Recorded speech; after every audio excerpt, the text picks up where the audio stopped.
Bismillahirrahmanirrahim. Assalamualaikum warahmatullahi wabarakatuh.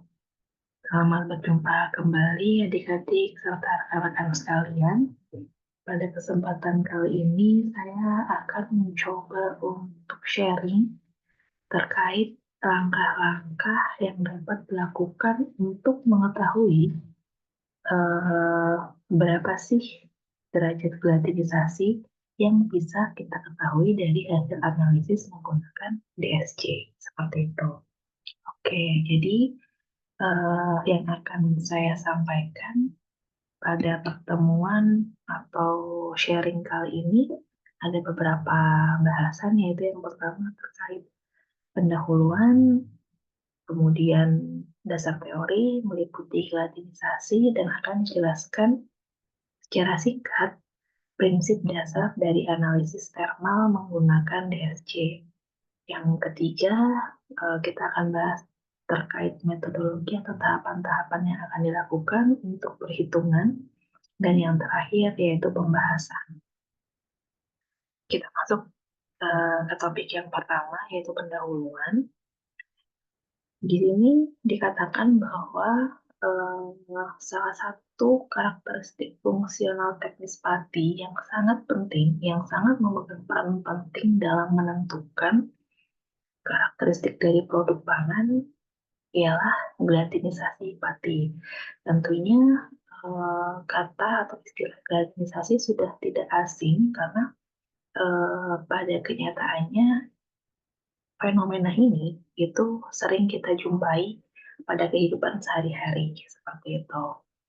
Kemudian tujuan saya sharing pada kesempatan kali ini yaitu saya ingin mencoba untuk mempelajari lebih dalam atau mengkaji lebih dalam hasil analisis thermal dengan menggunakan DSC, di mana biasanya yang saya pahami untuk peneliti atau mahasiswa itu dalam mengkaji atau menganalisis parameter gelatinisasi, baik itu menggunakan RVA atau Rapid Visco Analyzer dan DSC, itu biasanya berfokus pada suhu gelatinisasi dan faktor-faktor yang mempengaruhinya. Nah, padahal dengan menggunakan DSC itu bisa kita kaji lagi, bisa kita analisis lagi, kita hitung lagi menjadi parameter-parameter penting yang sebenarnya itu bisa digunakan untuk informasi lebih lanjut mengenai sampel atau bahan yang kita amati tadi, seperti itu. Jadi kalau kita ketahui, biasanya kita menganalisis thermal atau menganalisis parameter gelatinisasi, profil gelatinisasi pati itu menggunakan RVA dan DSC, yang biasanya kita akan mendapatkan data terkait suhu, viskositas, entalpi, atau waktu gelatinisasi.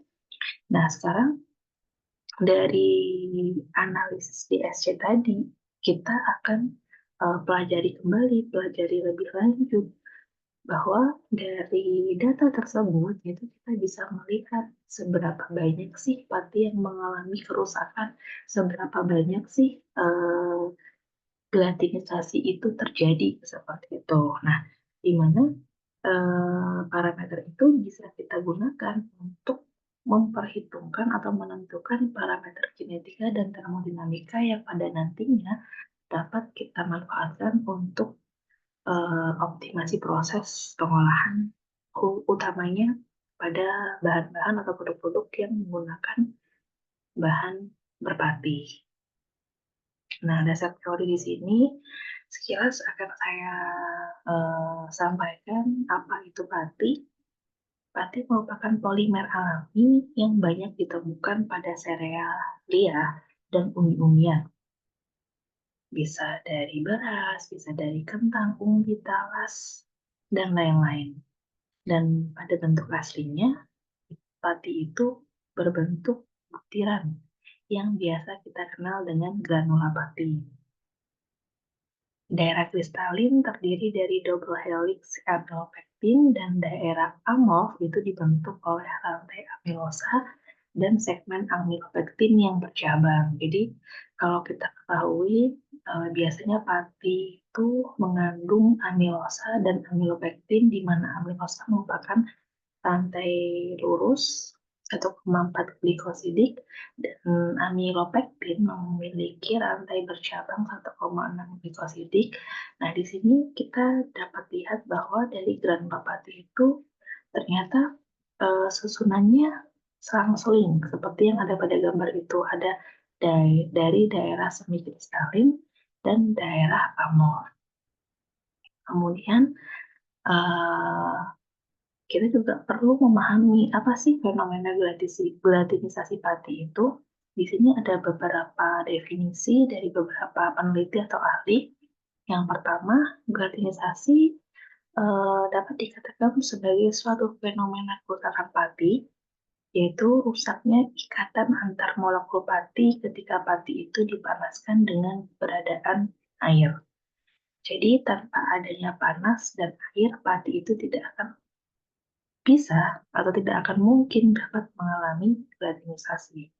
Yang kedua, granula pati mengalami kehilangan struktur semi-kristalinnya, di mana pada fenomena ini akan terjadi suatu transisi dari kondisi yang teratur menjadi tidak teratur. Jadi struktur dari pati tadi itu mengalami perubahan ketika dipanaskan dengan adanya air. Nah, perubahan itu yang awalnya teratur menjadi struktur yang tidak beraturan seperti itu.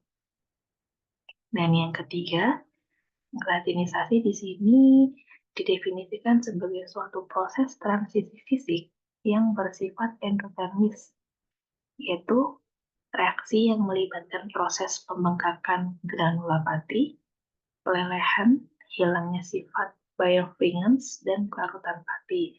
Di sini dikatakan endotermis mengapa? Karena reaksi itu terjadi dengan membutuhkan panas yang diperoleh dari luar, seperti itu.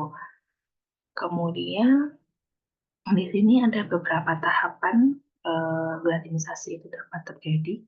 Jadi dapat dikatakan bahwa gelatinisasi itu uh, merupakan suatu fenomena yang berurutan, diawali dengan proses transisi kaca, kemudian dilanjutkan dengan proses gelatinisasi. Apabila dipanaskan lebih lanjut, maka akan terjadi pencairan kompleks lipid, dan yang terakhir, ketika pati itu sudah didiamkan atau berada pada proses penyimpanan dan pendinginan, maka bisa mengalami proses rekristalisasi seperti itu. Ini saya ambil contoh karakteristik pati dari singkong.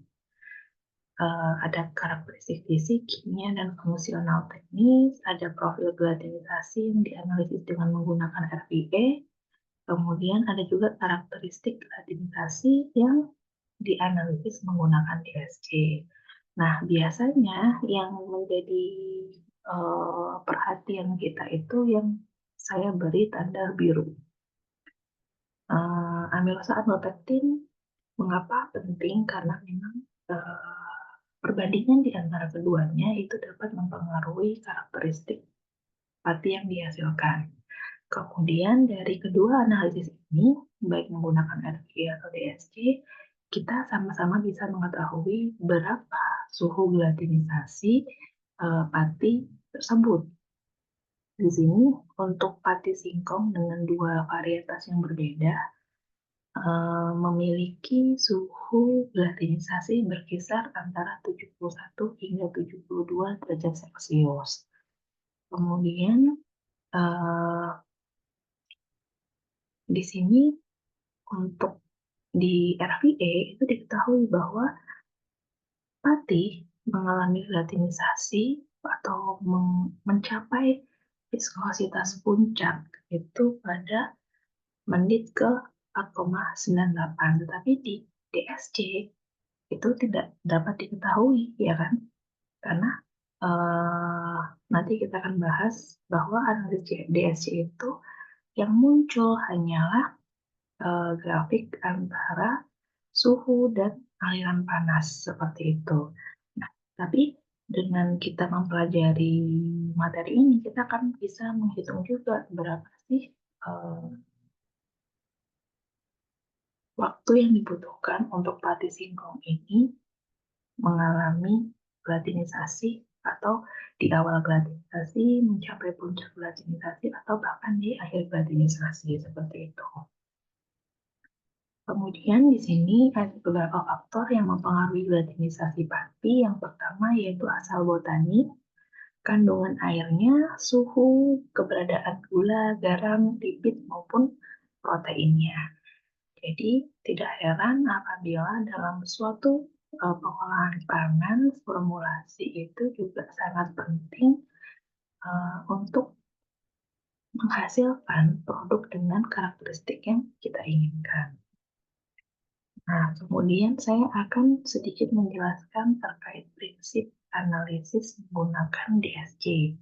Jadi DSC ini adalah alat yang digunakan untuk menganalisis karakteristik termal dari suatu bahan. Untuk di pati, kita bisa menganalisis yang pertama fenomena gladinisasi, yang kedua fenomena retrogradasi. Jadi untuk fenomena gladinisasi di DSC biasanya disebut dengan proses melting, sedangkan di retrogradasi itu biasanya dikenal dengan proses kristalisasi atau rekristalisasi seperti itu. Nah, di sini uh, disiapkan ada dua sampel, yaitu atau dua sel ya maksud saya. Ada sel sampel dan sel referensi, di mana kedua sel ini pada nantinya akan dikenakan atau diberikan suatu masukan energi. Ya, energi yang dimaksud adalah energi panas, dan suhu itu akan semakin meningkat seiring dengan berjalannya waktu. Sel sampel ini merupakan sampel yang akan dianalisis, dan sel referensi biasanya tidak terdapat sampel di situ atau kosong. Nah, kemudian dari kedua sel ini, maka akan terlihat adanya perbedaan energi antara sampel dan referensi, sehingga jumlah panas yang diserap atau dilepaskan itu akan menentukan apakah dia itu reaksinya bersifat endotermik dan apakah bersifat eksotermis melepaskan panas. Kalau dia menyerap panas, berarti dia tergolong dalam reaksi endotermik, gitu ya. Kemudian di sini dikatakan bahwa keberadaan molekul yang diinginkan membutuhkan energi yang lebih banyak untuk membawa sampel ke suhu yang sama dengan referensi. Jadi dengan adanya panas, di mana dalam dua sel ini memiliki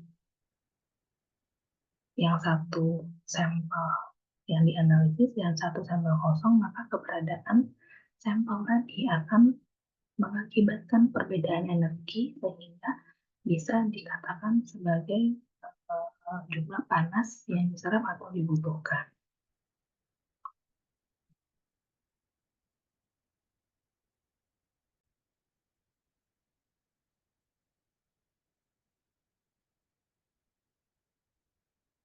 Baik, selanjutnya di sini bisa dilihat bersama-sama bahwa sel yang terdapat pada DSC tadi itu ada dua, yaitu sel referensi dan sel sensor, di mana kedua sel ini di gambar yang sebelah kanan itu sama-sama dilakukan pemanasan dengan adanya dinding dan ada termokouple untuk mengukur atau merecord panas atau suhu yang terjadi selama proses analisis. Kemudian Nah, di sini data yang dihasilkan dari analis DSC itu akan berupa grafik termogram atau kurva termogram seperti yang ada pada gambar. Jadi di sini untuk suhu X itu merupakan suhu dalam satuan derajat Celcius, dan untuk suhu Y itu adalah aliran panas dengan satuan miliwatt. Nah, di situ dari kurva itu bisa kita lihat bahwa eh, puncak itu bisa kita asumsikan sebagai eh, terjadinya proses gelatinisasi seperti itu. Jadi ketika pati mengalami gelatinisasi, maka akan terjadi perubahan endotermik atau penyerapan panas yang dideteksi oleh alat atau DSC sebagai puncak dalam kurva termogram. Kemudian kurva yang dihasilkan tadi itu apabila dihitung luasnya, maka akan setara dengan integral dari aliran panas seiring dengan perubahan suhu atau total energi yang diserap oleh sampel selama proses gelatinisasi. Jadi yang kita akan pelajari nanti itu adalah hubungan antara luas area di bawah kurva dengan jumlah panas atau energi yang dibutuhkan untuk sampel tersebut mengalami gelatinisasi pati. Nah, kita masuk ke metodologi. Yang pertama, nanti kita akan melakukan konversi data grafik menjadi numerik. Jadi, data grafik yang di slide sebelumnya itu akan kita ubah menjadi data numerik. Yang kedua, ketika sudah mendapatkan data dalam bentuk numerik, kita bisa mengolah lebih lanjut dengan menggunakan Excel untuk perhitungan derajat gladinisasi. Di sini untuk derajat gladinisasi atau alfa merupakan jumlah pati yang tergladinisasi dibandingkan dengan atau dibagi dengan jumlah pati awal sebelum proses gladinisasi berlangsung. Ini saya ambil contoh salah satu hasil analisis DSC pati singkong. Pada gambar, di situ adalah kurva termogram yang dihasilkan oleh DSC, dan pada grafik itu kita bisa lihat bahwa terdapat beberapa parameter, yaitu suhu awal, suhu puncak, dan suhu akhir gladinisasi, serta delta H atau delta entalpi gladinisasi. Suhu awal ialah suhu ketika pati mulai mengalami gladinisasi, dan suhu puncak di mana merupakan gladinisasi yang mencerminkan pada puncak kurva. Kemudian yang terakhir, suhu akhir gladinisasi menunjukkan bahwa gladinisasi sudah mulai berakhir. Nah, dari gambar grafik itu kita hanya memperoleh 4 parameter, yaitu suhu awal, puncak, akhir gladinisasi, dan delta H-nya. Nah, dari situ maka kita akan mengkonversinya menjadi data numerik. Dan yang perlu diperhatikan di sini, data yang dihasilkan tadi itu dilakukan dengan menggunakan DSC dengan suhu pemanasan 30 hingga 170 derajat Celcius dengan laju pemanasan konstan yaitu 5 derajat Celcius per menit.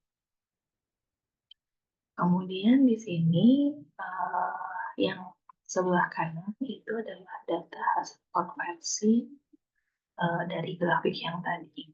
Data konversi berupa nilai sumbu X dan nilai sumbu Y, di mana sumbu X merupakan suhu dalam derajat Celcius dan sumbu Y merupakan heat flow atau aliran panas dalam miliwatt seperti itu. Nah, di sini konversi data tadi itu dilakukan dengan menggunakan tools, yaitu rekan-rekan bisa mengaksesnya pada laman ini otomatis. Kemudian data yang diperoleh dalam bentuk kolom Excel berisi nilai sumbu X dan sumbu Y. Dari nilai konversi tadi, kita bisa menentukan waktu reaksi. Yang kedua, dapat membuat rumus perhitungan luas area di bawah kurva yang diasumsikan nilainya sebagai nilai delta HT atau nilai entalpi pada waktu tersebut atau suhu tersebut. Dan yang terakhir, kita bisa menghitung derajat gladinisasi pada. Nah, di sini ada beberapa step untuk Anda bisa mengkonversi data grafik menjadi data numerik. Yang pertama, setelah masuk ke halaman, kita klik launch di sebelah kanan atas. Kemudian setelah itu akan muncul tampilan seperti yang nomor 2. Maka silakan pilih dan upload file grafik yang akan dikonversi dalam bentuk file JPG. Setelah itu, maka akan muncul tampilan seperti yang nomor 3 ini. Pilih 2D axis dan klik calibrate. Setelah itu, grafik yang kita pilih tadi akan muncul seperti yang ada pada gambar 4 ini. Nah, pada tahap nomor 4 ini, silakan posisikan titik X1 dan X2, X1 dan X2, dan Y1 dan Y2. Kemudian tuliskan pada kolom kanan nilainya dan klik calibrate. Jadi X1 batas bawahnya berapa, X2 batas bawah, batas atasnya berapa, dituliskan pada kolom di sebelah paling kanan, panah kanan. Setelah diklik calibrate, maka akan muncul tampilan seperti ini. Nah, ketika sudah seperti ini, maka rekan-rekan bisa memposisikan atau memberi notasi. Di sini adalah titik merah ya, titik merah ini itu bisa diklik, klik seperti itu, dan pastikan nilai yang Anda inginkan itu diklik. Jadi contohnya pada suhu 55, jadi ya yang pada sumbu X55 itu diklik seperti itu. Kemudian kalau ditanya berapa banyak jumlah notasi yang dibutuhkan gitu kan. Nah, saran saya semakin banyak dan semakin konsisten Anda memberikan notasi itu, maka diharapkan data yang dihasilkan pun akan semakin baik konversinya. Kemudian setelah kita selesai memberikan notasi ini, kita klik view data yang panah sebelah kiri, akan muncul tampilan nomor 6. Di sini akan muncul nilai konversinya, dan untuk mempermudah, rekan-rekan bisa mendownloadnya dengan download file CSV. Ya, dari sini maka nanti akan diperoleh data dalam bentuk Excel, dan di situ akan diperoleh nilai konversi grafik menjadi numerik pada nilai sumbu X dan sumbu Y. Yang perlu diperhatikan untuk poin nomor 5, pastikan bahwa sebelum memberi notasi atau titik merah, nilai yang ditunjukkan ketika mengarahkan kursor ke grafik sudah benar. Contohnya nih, contohnya pada ujung awal, yaitu di posisi sumbu X50 dan di sumbu Y0. Nah, maka pastikan itu sudah benar. Bisa dilihat pada pojok kanan atas, itu akan menunjukkan ketika kita mendekati grafik itu akan muncul nilainya seperti itu. Nah, kemudian dari data tadi dari data grafik ini, yang data tabel ini menurut saya ya, itu bisa kita ubah menjadi data pada tabel ini. Di sini saya menggunakan asumsi untuk penentuan waktu reaksinya dan derajat gelatinisasi patinnya. Jadi, T itu dihitung setelah suhu pemanasan awal, yaitu di atas 30 derajat Celcius. Jadi, pada 5 menit pertama setelah suhu 30, itu merupakan menit pertama atau menit ke-1, dan seterusnya hingga akhir gelatinisasi patin. Kemudian, suhu yang digunakan untuk perhitungan alfa yaitu suhu lebih besar dari suhu awal dan lebih kecil dari suhu akhir gelatinisasi, yaitu berarti ada pada suhu 50 hingga 155 derajat Celcius, yaitu pada menit keempat hingga menit ke-25. Setelah kita mengetahui suhu dan waktunya, maka di sini kita bisa menghitung luas area di bawah kurva. Nah, luas area di bawah kurva itu bisa dilakukan dengan menggunakan rumus yang ada pada kotak merah ini. Nah, kotak merah ini rumusnya dari mana? Nah, rumus ini kita peroleh dari Excel. Jadi, langkah-langkahnya bisa dilihat pada slide berikut. Jadi nanti ketika rekan-rekan sudah memiliki data konversi sumbu X dan sumbu Y, maka rekan-rekan bisa mengikuti langkah-langkah berikut dari 1 sampai 4 sehingga nanti akan diperoleh rumus yang ada pada kotak merah ini. Dan nilai integral ini untuk batas bawah itu T0 dan batas atas yaitu T1. Dari menggunakan rumus ini, maka diperoleh luas area sebagai berikut di tabel yang sebelah paling kanan. Kemudian dikatakan di sini bahwa luas area total di bawah grafik yaitu sebesar 663,612, di mana batas bawahnya yaitu suhu awal gelatinisasi dari kurva, kemudian suhu akhir gelatinisasi atau batas atasnya dari suhu akhir gelatinisasi yang diperoleh dari kurva DSC tadi. Kemudian diasumsikan bahwa luas area total itu sama dengan delta entalpi total dari data analisis DSC, sehingga luas area 663 ini setara dengan 255,9478 Joule per gram yang diperoleh dari analisis DSC tadi.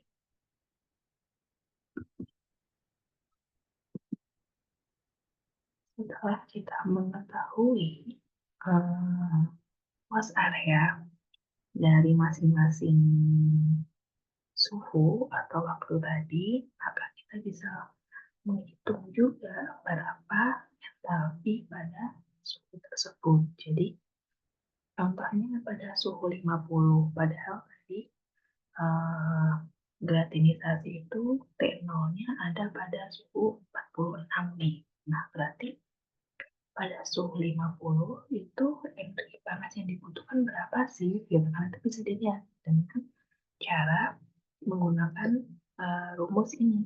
Delta HT sama dengan luas area pada suhu T dibagi dengan luas area total dikali dengan delta H total.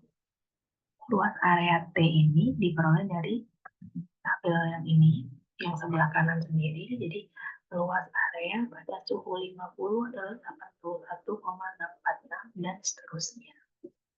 Kemudian luas area total ini dihitung dari ini 663,612 dari perhitungan T0 dan TC sebagai batas bawah dan batas atasnya.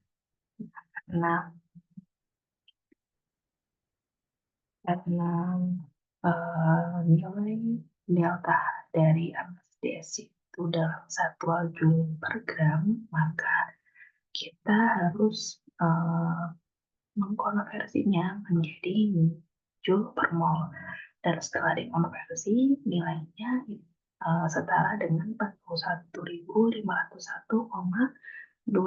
sekian joule per mol. Jadi delta H total yang digunakan di sini adalah delta H yang ada pada kotak merah ini. Sehingga dari situ kita bisa mengetahui delta H pada masing-masing suhu pemanasan tadi. Jadi pada suhu 50, suhu 60, suhu 75 itu berapa energi yang dibutuhkan. Nah, setelah itu yang terakhir kita menghitung derajat relativisasi patinya. Di sini dikatakan bahwa alfa atau derajat relativisasi merupakan jumlah pati yang mengalami relativisasi. Alfa akan berguna untuk mengetahui apakah relativisasi itu terjadi secara parsial atau total. Dan rumusnya bisa dilihat pada kotak merah dan kotak kuning. Dan hasilnya menunjukkan bahwa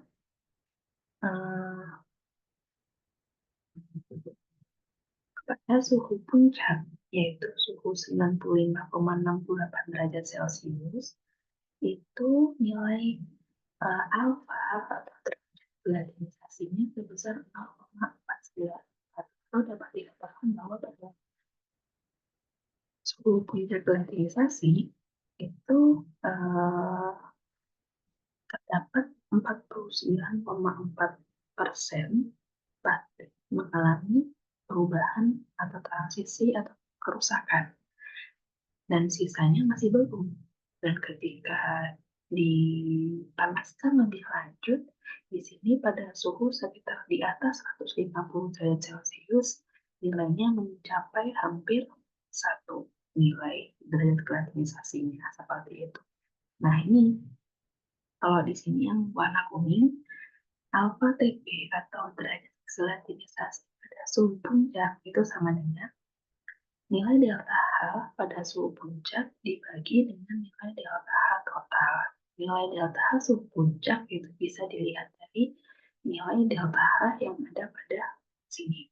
Bisa dianggap pada suhu 95 derajat Celcius seperti itu.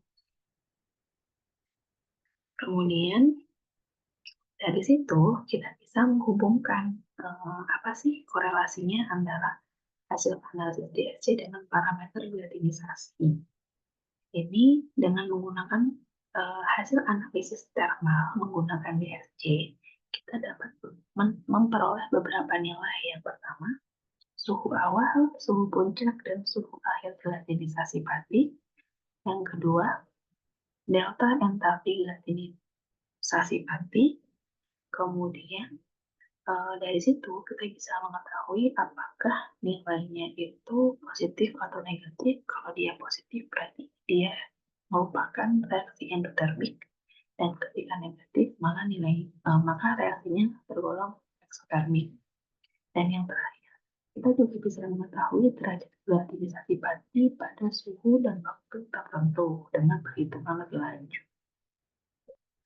Dari hasil perhitungan tadi diketahui bahwa pada suhu puncak relativisasi pati singkong itu menunjukkan nilai alfa sama dengan 0,497 atau hampir 50% dari keseluruhan pati. Dan pada suhu akhir relativisasi, yaitu pada suhu TC, diperoleh nilai alfa derajat relativisasi sebesar 0,9917. Hal tersebut menunjukkan bahwa pada suhu akhir relativisasi dapat diketahui bahwa hampir semua pati itu sudah mengalami relativisasi atau sudah mengalami perubahan strukturnya.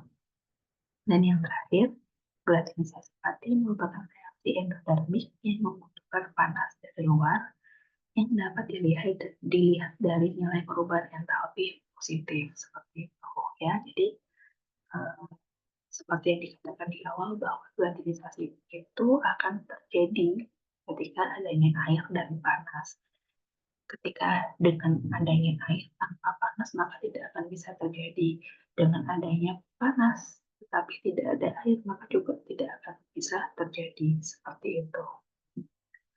Nah, dari sini uh, masih banyak parameter-parameter lain yang bisa kita kaji dari menggunakan nilai dari Pati tadi itu. Jadi, dengan menggunakan hasil analisis DSC yang biasanya kita hanya mengetahui apakah dia itu endotermik, exothermic, dan berapa suhu volatilisasinya, berapa entalpinya. Nah, di sini kita bisa mempelajari lebih lanjut berapa sih, seberapa besar sih kerusakannya, seberapa besar sih pati yang sudah tervolatilizasi, itu yang sudah kita bahas tadi. Nah, selanjutnya dengan nilai alfa tadi, itu kita juga bisa menentukan uh, kinetika atau parameter kinetika seperti energi aktivasi dan konstanta laju reaksi. Dan yang kedua, kita juga bisa menentukan parameter termodinamika seperti konstanta ketimbangan, energi bebas Gibbs, entalpi, dan lain sebagainya. Di mana kedua parameter ini biasanya akan dikaji untuk mengoptimasi proses produksi yang bermanfaat pada proses pengolahan pangan seperti itu.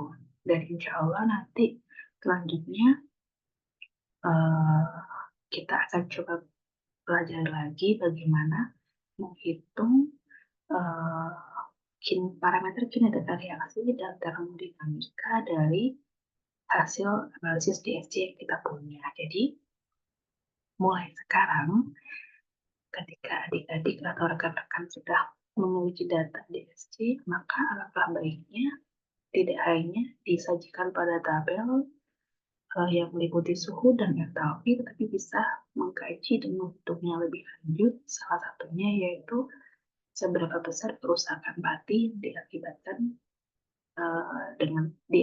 oleh panas dan air yang dikenakan pada proses analisis menggunakan DSC seperti itu.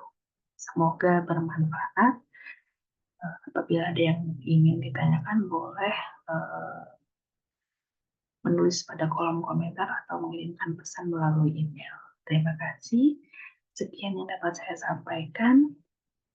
Wassalamualaikum warahmatullahi wabarakatuh.